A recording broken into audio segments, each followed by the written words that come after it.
आज नांदेड जिल्हा व शहर काँग्रेसच्या वतीने जगविख्यात साहित्यरत्न साहित्य सम्राट डॉक्टर अण्णाभाऊ साठे यांच्या जयंतीनिमित्त त्यांच्या पूर्णाकृती पुतळ्याला अभिवादन करण्यासाठी सर्व काँग्रेस पक्षाचे पदाधिकारी मिळून आम्ही आज या ठिकाणी अभिवादन केलेलं आहे।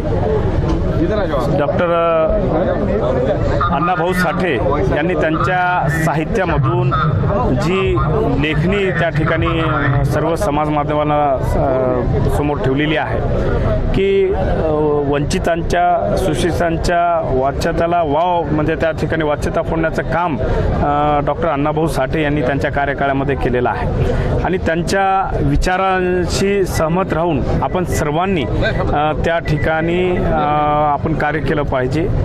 हीच आदरांजली मी